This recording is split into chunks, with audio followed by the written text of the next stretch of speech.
Queridos amigos, buenos días, buenas tardes, buenas noches. Hoy tengo en realidad una gran sorpresa para ustedes. ¿Y por qué una gran sorpresa? Porque vamos a conversar con una persona que tiene varias características en su formación académica, profesional y humanista. Juan Aicardi ha sido prácticamente una señera figura en lo que es la historia del Perú y relacionada mucho a lo que es la importancia de la educación. En esta oportunidad vamos a presentar su libro, Una nueva derrota. Y este es el cuarto libro que tenemos el gusto de poder presentarlo. ¿Y qué es lo que sucede? Sucede que Juan es un autor, pero es un autor que no es un autor en ciernes, sino verdaderamente lo que yo le he dicho, él siempre ha sido un académico de fuste. Vamos a conversar con él. Juan, buenas tardes. Buenas tardes, Víctor, y buenas tardes a todos los que pueden estar escuchándonos.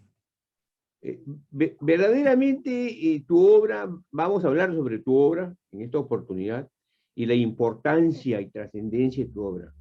A mí me gustaría empezar con cuál fue la situación previa que hubo en el conflicto, en realidad, entre Perú y Chile. Bueno, ese es un tema bastante extenso, pero que yo lo resumo simplemente en varios pequeños puntos, ¿no? El primero fue la real ambición expansionista de Chile, que venía desde hace tiempo, digamos, justificándose con la doctrina Portales, en fin. Pero más que nada era lo que los terrenos del norte, en ese momento que no eran de Chile, que eran de Bolivia y Perú, eran sumamente ricos en minerales y en esa época en el guano o caliche, como se le llamaba. Y Chile no tenía recursos, estaba prácticamente quebrado, ¿no? Entonces, esa fue una de las primeras cosas que Chile tuvo en mente para poder llevar a cabo la guerra, y tenía que llevarla a cabo destruyendo, vamos a decir, la verdad que pudiera haber atrás de la defensa de Perú y Bolivia, ¿no? Entonces había que voltear la cosa. Una consulta. Claro. Y todo esto se basó en realidad en varias, vamos a decir, actitudes de ellos, y una de ellas es sobre el famoso paralelo. ¿Qué nos podrías contar sobre la diferencia de percepción entre Bolivia y Chile sobre su límite? Bueno, Bolivia tuvo varios problemas que devinieron en la guerra, ¿no? En primer lugar, era vamos a decir así, con una palabra quizá no muy académica, ¿no? Pero una cierta prostitución en el gobierno boliviano con la subida de algunos generales que tenían otra idea, ¿no? Se sentían por encima de todo. Entonces, ¿qué sucedió? Que los chilenos se aprovecharon de esa debilidad, y para hacerla no muy larga, te voy a decir, había un asesor financiero al gobierno boliviano en los últimos años, cuando ya le habían otorgado a Chile acceso a un grado de latitud que no tenía por qué haberlo hecho. Sí. Y había un asesor financiero que pasa medio oscurecido, medio escondido en la historia, pero que este hombre le da la razón a Bolivia cuando imponen el 10% o los 10 centavos de impuesto al guano. Y curiosamente, una vez que dijo que estaban en su razón los bolivianos, nunca más nadie supo de él. Entonces ahora se levanta la hipótesis que no era más que un espía infiltrado chileno que había estado colocado en esa posición justamente para llevar a Bolivia a ejecutar el impuesto de los 10 centavos, que era contra el tratado internacional. Entonces le daba la razón a Chile para Chile intervenir, ¿no? Ahora Chile, claro, si Chile se hubiera ceñido al pacto, hubiera tenido que aceptar la intervención o la intermediación de Brasil, que estaba puesto en el pacto. Pero antes que se produjera la intervención de Brasil, Chile atacó y sin declaración de guerra ocupó Tarapacá. Antofagasta, perdón. ¿Y cuál fue la actitud del Perú? Eso es importante. ¿Cuál fue la El Perú venía en un problema muy grave, ¿no? Desde antes. Ya se había comenzado a hablar sobre el pacto entre Bolivia y Perú. Perú tomó muy a la ligera la naturaleza de ese pacto, que era defensivo, no era ofensivo, pero de cualquier manera lo tomó muy a la ligera.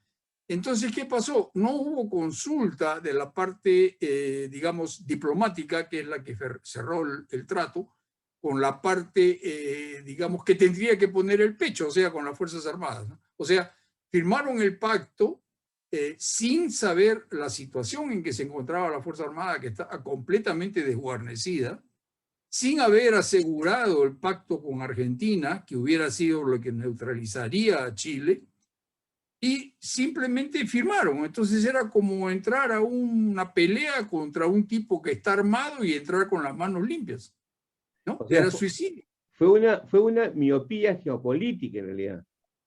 Pues realmente, en esa época, sinceramente, las fuerzas diplomáticas peruanas pecaban por cualquier cosa menos por prestar atención a lo que había a su alrededor, ¿no? Se ceñía a lo que era la geopolítica internacional de la época, que era mi amigo es el que está más allá de mi vecino y mi enemigo es mi vecino. Curiosamente, esa regla no se aplicó a Bolivia, y Bolivia es nuestro vecino, ¿no? Entonces Sí. se aplicó a Brasil, pero Brasil era obvio que Chile lo iba a tratar de cautivar para neutralizar a Argentina. Era obvio, estaba a ojo vista, solo que no lo quisieron ver. Y creo que esa es una de las estrategias que usó Chile para poder neutralizar en realidad la presencia de Brasil, haciéndole ver de que tenemos una relación con Argentina. También yo creo que eso lo conoces tú muy bien. Sí, lo que Chile hizo fue tratar de acercarse a Brasil, ofreciéndole un pacto intermediario en un problema que tenía Brasil con Uruguay. Brasil no quiso aceptar, no quiso por la simple razón de que no se quería meter con los problemas del Pacífico. Él estaba más atento a los problemas del Atlántico. Entonces no quería mucho meterse con eso porque le alteraba su panorama, ¿no? Pero como le fracasó esa movida a Chile, lo que hizo fue entrar por el lado cultural. Entonces tomaron una gran cantidad de volúmenes de libros que tenía Chile y se los entregaron a, digamos, a la parte de cultura de Brasil, tiene un nombre que no recuerdo en este momento, una asociación, digamos, cultural de Brasil, lo que fue realmente un aporte muy bueno, y entonces se estableció la relación por ese lado. Pero Chile actuó muy mal con Brasil porque engañó al Brasil. Chile le hizo entender al Brasil de que el pacto que Perú firmaba con Bolivia y que suponía que iba a entrar a Argentina era para ir contra Brasil. Eso jamás hubo, nunca. Sin embargo, eso es lo que Chile usó como arma para decidir que por lo menos Brasil se mantuviese informal, digamos, perdón, no informal, sino se mantuviese neutro. Y eso es lo que consiguió. ¿En qué momento se inician las acciones ofensivas ya contra el Perú en la guerra con Chile? Bueno, desde el momento... ¿Puedes hacer un pequeño resumen? Porque indudablemente... Claro, desde el momento en que comienza la ocupación de Antofagasta se realizaron las acciones ofensivas. Habría que tener en consideración, más que el relato de las acciones, que en realidad es parte de la historia conocida, el hecho de que el Perú no jugó ofensivamente. El Perú jugó en defensiva. El único que estuvo en ofensiva fue Grau. O sea, la Marina, con lo poquísimo que tenía, que no era nada en comparación a lo que tenía Chile, solamente con los acorazados que tenía Chile ya era suficiente para acabar con el Huáscar, con todo lo que teníamos, ¿no? Tan es así que inclusive los americanos tenían miedo de la flota chilena, ¿no? Eso es una parte, por si acaso.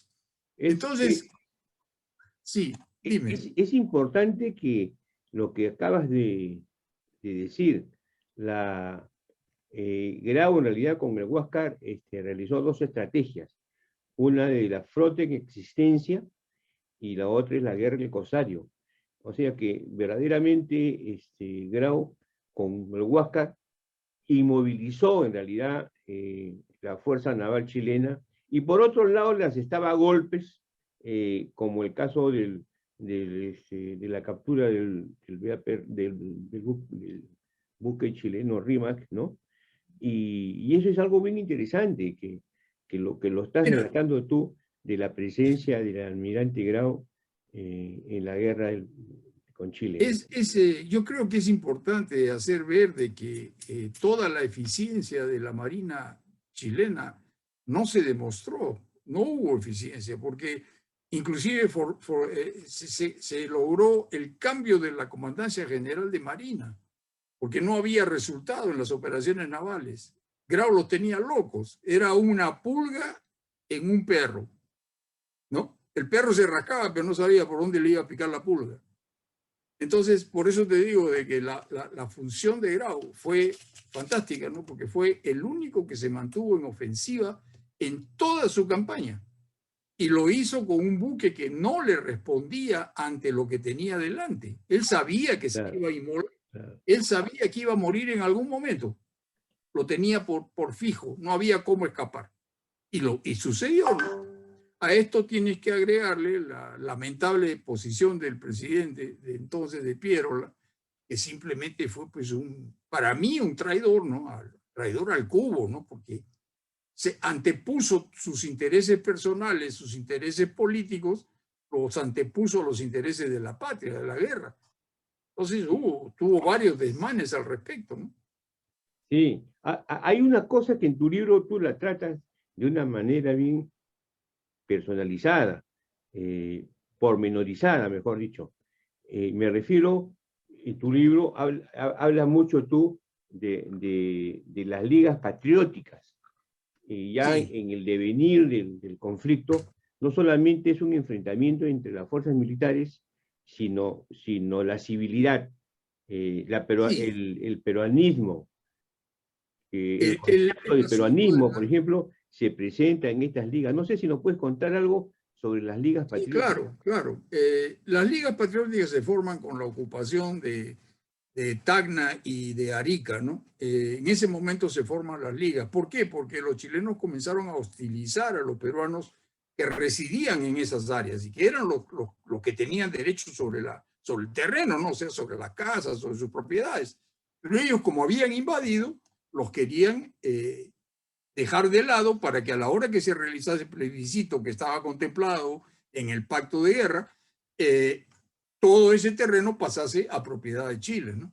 Lo que sucedió con Arica, porque Arica fue muy, digamos, victimizada por los chilenos, abusaron de las ligas patrióticas, hubo golpizas, hubo robo de propiedad, hubo ataque a las propiedades de los peruanos, hubo prohibición de cantar el himno peruano, hubo prohibición de mostrar la bandera peruana.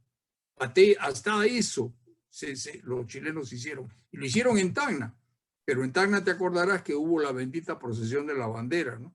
Que salió la gente enmudecida solamente cargando la bandera. Es un hecho, pues, que carga de emoción, ¿no? Solamente de pensar. Ahora, lo que faltó fue el apoyo geopolítico, el apoyo diplomático a esas ligas. Sí. Nadie las defendió.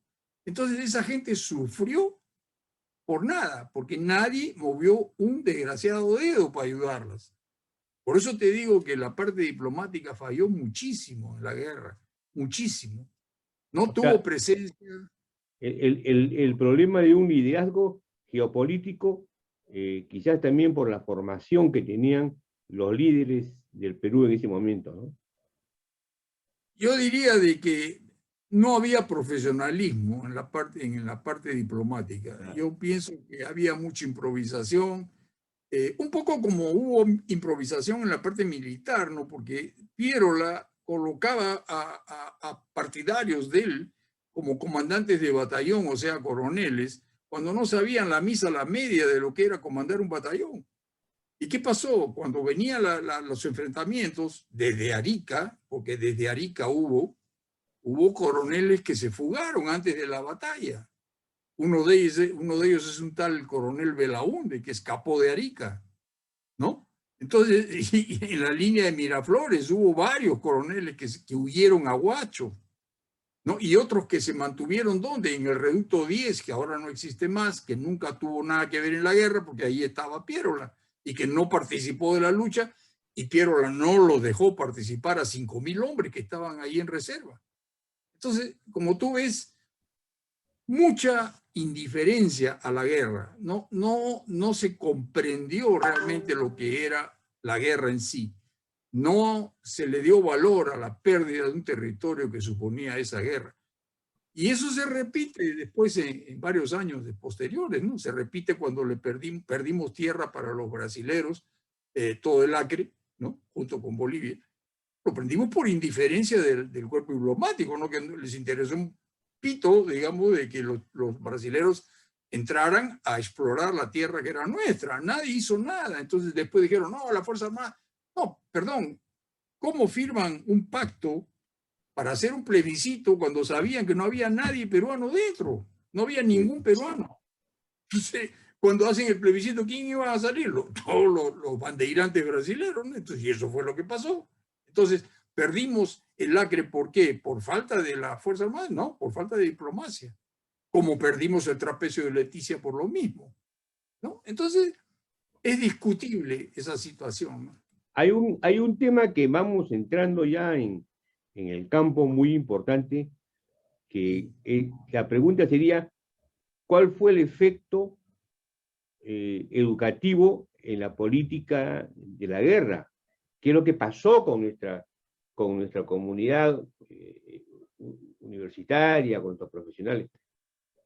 Entiendo Tú desarrollas muy bien eso en tu libro, el efecto entiendo la de pregunta lo que ha pasado. perfectamente. ¿Lo podrías contar, por favor? Claro, mira, cuando yo comencé a hacer este trabajo, mi idea era netamente histórica, ¿no? Era tratar de recuperar hechos sobre la historia. Pero llegó un momento en que tenía que entrar en la actualidad, ¿no? Porque a ver qué es lo que pasó después de la guerra, ¿no? De qué cosas habían, en fin. Y llegué al momento que fue justamente el que me llevó a derivar, que fue cuando en el 85 se firma un pacto entre Perú y Chile, en el que se pretendía que la historia se padronizase, digamos, y que fuese contada de la misma manera en Chile que en el Perú. Solo que Chile no cumplió. Chile siempre continuó con su lenga-lenga de que el Perú era el invasor, el Perú los había ofendido, las tierras eran de ellos, ellos tenían derecho, el Perú y Bolivia eran invasores, etc. Entonces, yo dije, bueno, ¿cómo se firma un pacto para tratar de que la historia se trate por igual cuando uno de los lados no respete y nosotros vamos a respetar? No tiene sentido. Entonces comencé a investigar más y es lo que me deriva justamente a la parte de la educación. Yo tengo alguna experiencia, yo he sido muchos años instructor cuando estaba en la Marina de Guerra, he seguido cursos en Estados Unidos de instrucción, mi tesis en la Escuela Superior de Guerra fue sobre instrucción en la Marina, entonces tengo algo de experiencia en el asunto, ¿no? Entonces comencé a investigar y me encontré pues con las grandes novedades de que no se da más clase de historia del Perú completa, sino es parcializada y completamente objetivizada a un punto. No se da más clases de educación cívica. No hay una clase, yo me acuerdo en último año de secundaria seguía curso de ética, Claro, por lo menos para ética, claro, ¿no? así es. Educación moral, cívica y ética. Entonces, Y eso no también, hay más. y también estudiábamos los tratados de límites, me acuerdo. Claro, se Era estudiaba, una materia, el tratado de límites. sí, se Entonces, estudiaba como parte de eso la también historia, se porque la suprimió, historia pues. del Perú se estudiaba desde el primer año de primaria hasta el último año de secundaria, sin faltar un solo año. A comparación, la historia universal solo se trataba en secundaria y comenzaba en el primer año de secundaria, iba hasta el cuarto año de secundaria, si mal no recuerdo. Entonces era la historia antigua, la historia de la parte ya del comienzo de las civilizaciones, o sea, la historia de Egipto, en fin. Después venía la Revolución Francesa y la época de los 700 y por fin la actualidad. Eso es lo que se estudiaba en mi época, por lo menos, ¿no? Yo que he hecho 11 años de colegio, 6 años de primario y 5 años de secundario. Entonces, eso ya no se hace más. Entonces quise investigar por qué que no se hace, ¿no? ¿Qué es lo que ha pasado? Ahí comienzo a caer en que se había aplicado la infiltración de izquierda, o sea, la nueva izquierda había entrado en el magisterio y había comenzado a aplicar la teoría gramsciana, la teoría de Timsit, la teoría de Chomsky, todo aquello, ¿no? Entonces, ¿cómo lo hicieron? Para que funcione, eso tenía que conseguir primero la eliminación de la historia del Perú. ¿Por qué? Porque la historia es lo que le da patriotismo a la persona. La historia es la que lo hace respetar los símbolos, los héroes, el himno, el amor a la patria. Si tú le quitas eso a un niño, desde que está en primaria, cuando llega a secundaria le va a importar un rábano lo que digas del Perú. No va ni saber qué cosas son las fechas importantes. Como se ve, lo puse en ejemplo en el libro, ¿no? A un tipo le preguntan, universitario le preguntan, ¿cuándo fue la independencia del Perú? Y dice 1968. Es decir, el evangelio por los suelos, ¿no? A otro le preguntan, ¿cuándo fue la guerra con Chile? Y le dice, yo creo que fue el 82. Claro. Por favor, es decir, pues no, terrible, terrible, terrible. A uno le preguntan, ¿cómo le dicen? Le preguntan, ¿quién fue Miguel Grau? Fue un marino. Se acabó. Fue un marino. ¿Por qué? Porque en los libros que ahora están estudiando estos jóvenes, que gracias a Dios el Congreso se ha encargado de que comience la cosa a mudar, a cambiar, en ese libro aparecen Bolognesi y Grau comparándolos con Inti y Bryan. Sí, es cierto. Puedes ver los libros si quieres. Están ahí a disposición. Yo en mi libro he narrado algunas cosas que he encontrado, inclusive en la propia currícula de educación de los años de colegio, ¿no? Es inaceptable, es increíble, ¿no? Entonces, ¿qué sucede? Eso me hace entrar en el libro, por eso lo llamo una nueva derrota, entre interrogación, ¿no? Que eso me lleva a la actualidad, en que estamos viviendo un desastre político y un desastre del país. ¿Y por qué? Porque esos muchachos que estudiaron en el colegio y que comenzó esta reforma ya por el año 85, por ahí, calcula cuántos años desde el 85 hasta ahora, ¿no? Entonces claro, tú dices, son 37 años, ¿no es cierto? En 37 claro, años ya ha pasado, por lo menos han sido 30 años son prácticamente, disminúyele 10, no, también no puedes, disminúyele 5. Cada generación de 5 años, pone. Vamos a poner cada 5 años. ¿Cuántas generaciones se han? Más de 6 generaciones. Entonces, ¿qué tienes? Hombres de 30 años ahora o de 25 años están pues parados en el medio de la luna, ¿no? No saben nada de nada. Sí, si tú le preguntas, esto es bien importante porque en realidad estamos observando en este mundo ya globalizado, más que globalista, porque globalista se le está llamando a las instituciones o personas que tienen otros intereses, ¿no?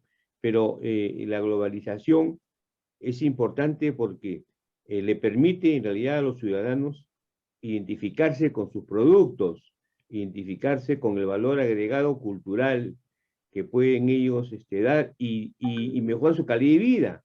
Entonces, la educación no solamente es de carácter tecnológico, sino también lo que tú dices en tu libro, la importancia de los valores. Por eso es que este título es muy importante. Este título es muy importante porque en realidad lo que nos hace ver es la importancia de la geopolítica.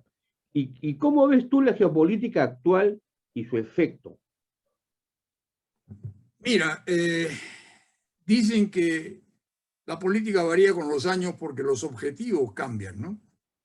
En los años de 1879, 80, hasta probablemente en 1920, más o menos, el interés estaba en el guano, en el mineral que comenzaba a explorarse, en fin.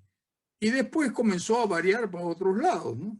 Entonces, en este momento, la joya más preciada, a mi manera de ver, es el agua. Porque el agua es esencial para cualquier cosa que el ser humano precise, para la subsistencia, para las industrias, en fin. ¿Y qué está sucediendo? Con el cambio climático hay muchas áreas que están sufriendo de escasez de agua. Entonces, al sufrir escasez de agua, se pierden cultivos, se pierde áreas de cultivo y se recurre a buscar de dónde saco agua. Entonces estamos viendo, porque yo vi en un reclamo en internet de un chileno que vivía en el norte de Chile, que reclamaba por el río Suazuna, que el Perú lo había represado a beneficiar a Tacna, me parece. Solo que este señor no había leído toda la historia completa, ¿no? Porque resulta que en el pacto de final de guerra está establecido literalmente que el río Suazuna es propiedad exclusiva del Perú. Entonces, lo que el Perú haga con el río Suazuna es problema del Perú, no es problema de Chile.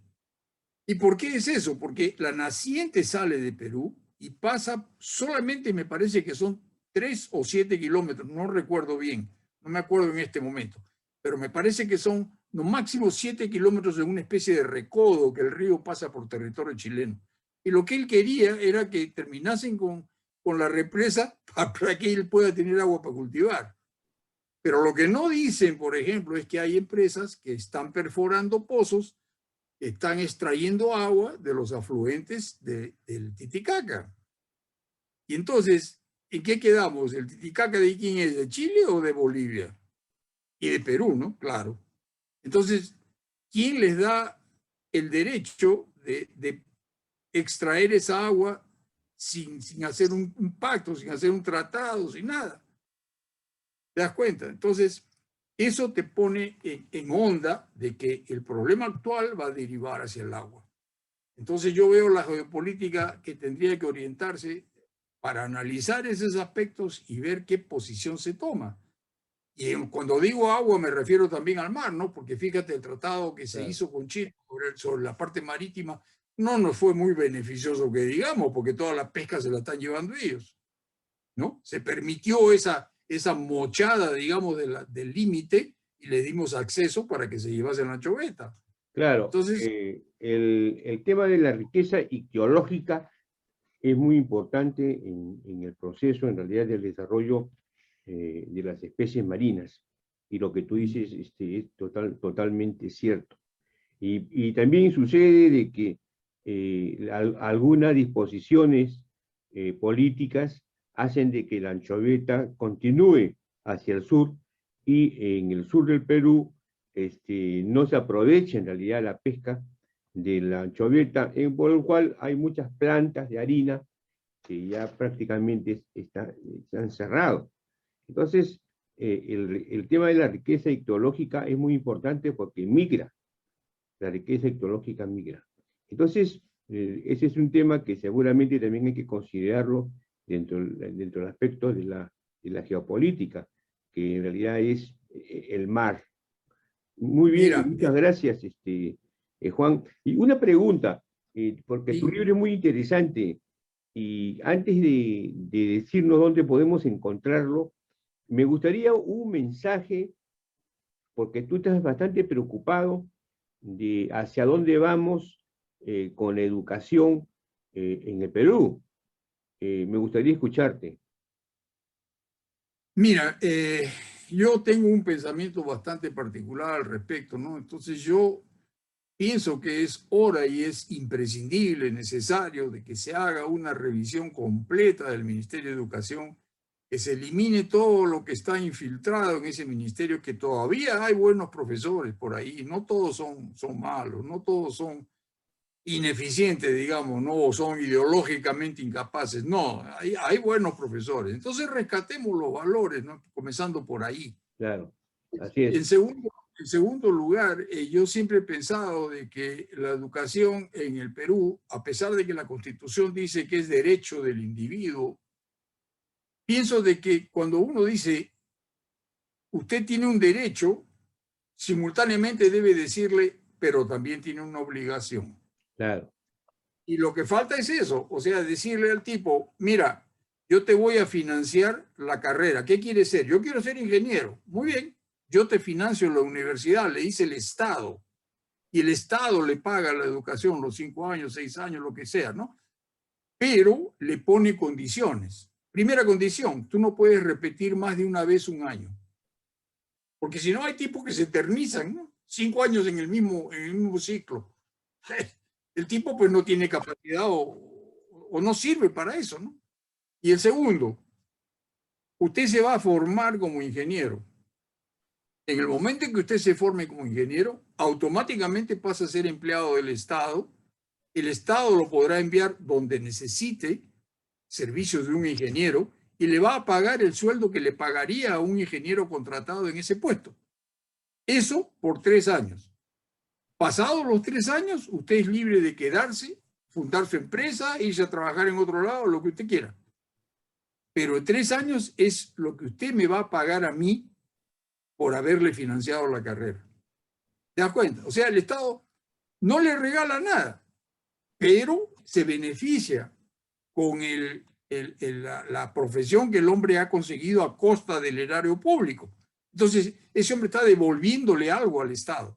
Y no lo devuelve en plata. No, no se trata de eso, lo devuelve en servicio. Eso es lo que yo pienso. Entonces, esa es una de las cosas que he pensado. La segunda es que es importantísimo que se revise los currículos o las currículas para restituir valores que son absolutamente innegables, como el valor de la paternidad, por ejemplo.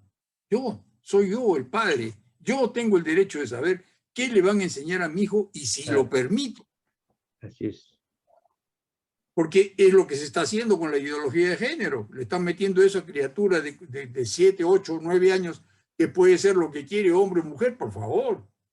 Claro, eso ya parece que ya hay una nueva disposición en la que los padres ya van a participar.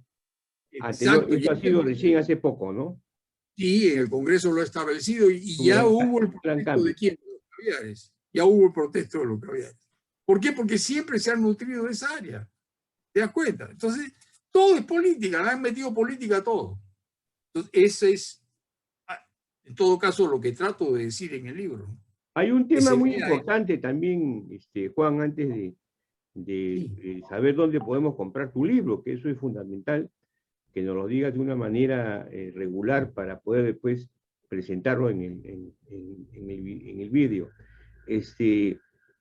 Y hay una inquietud que tengo yo, que es que somos 30 millones de personas.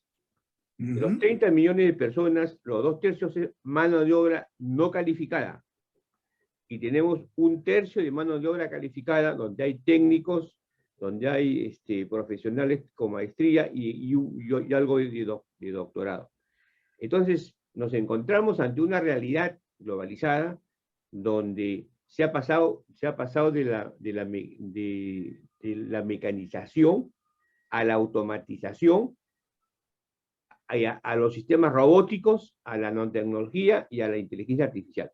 Entonces, nos vamos a encontrar nosotros dentro de esta educación que es con una concepción de ideología, que se está perdiendo el tiempo, porque lo que nosotros tenemos que hacer es poner en valor a los jóvenes para que puedan competir no solamente en el extranjero, porque muchos migran, sino que en el Perú ellos puedan innovar. Entonces la educación debe de tener esas características de la innovación. Por ende, tu libro es muy importante y quiero recalcarlo, porque esto significa que nosotros debemos de concentrarnos mucho en realidad en la educación y también en la formación de la historia y la geopolítica. ¿Dónde podríamos encontrar, Juan, tu libro? Por favor, ¿podrías decirnos de una manera detallada cómo hacer para poder adquirirlo y poder nutrirnos? Porque verdaderamente Mira, es una gran obra. Entonces, me gustaría que me digas dónde podemos conseguirlo. Claro. Adelante. Yo tengo dos posibilidades de acceso, ¿no? De adquisición, digamos, ¿no? La primera es a través de Amazon. El libro está en Amazon. Quien quiere comprarlo de forma digital puede entrar en Amazon y comprarlo, o si quiere que sea impreso, también se lo puede pedir a Amazon, que también lo va a vender. Yo, por mi lado, hice una edición local en Lima, bastante reducida, no muy grande, y la estoy ofreciendo también en Lima. El costo es de 50 soles por libro. Si la persona vive en Lima, no tengo ningún reparo en hacerle llegar la copia y que entre en contacto conmigo simplemente por mi email, ¿no? Mi email es aicardijuan@gmail.com. Entonces, ¿Podrías repetir, por favor, tu claro, correo y tu WhatsApp? claro. Mi correo es aicardijuan@gmail.com. Correcto.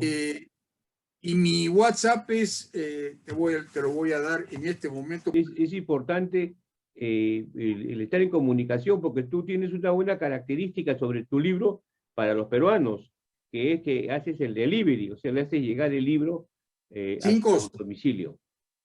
Sin costo.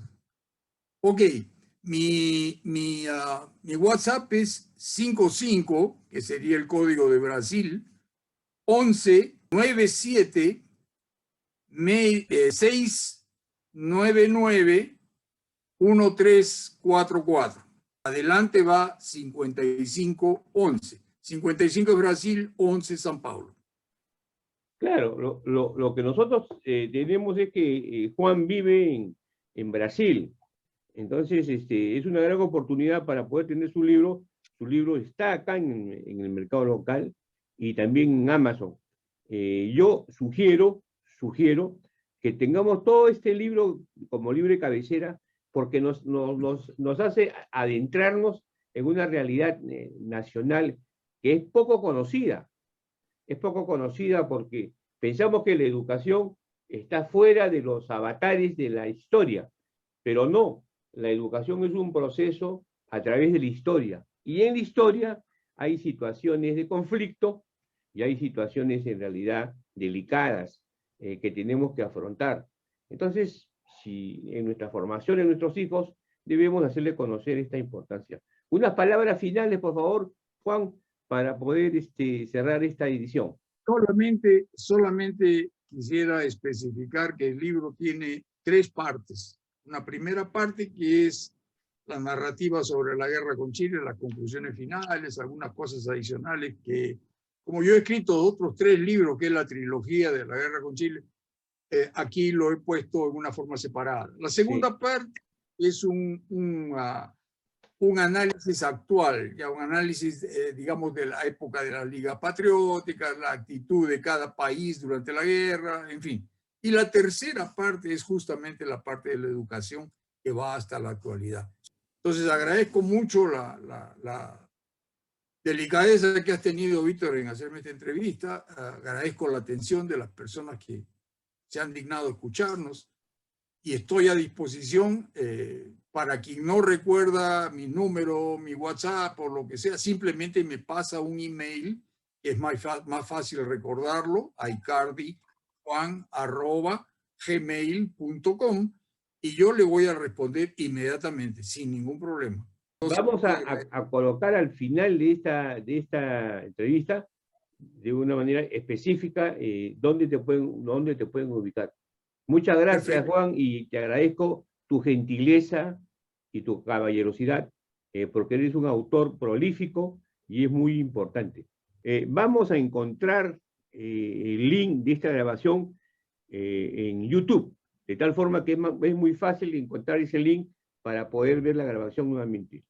¿Tú qué dices? Perfecto, perfecto. Muy agradecido, porque creo que es una forma también de que el público tenga acceso en el momento que tenga más disposición, más disponibilidad, ¿no?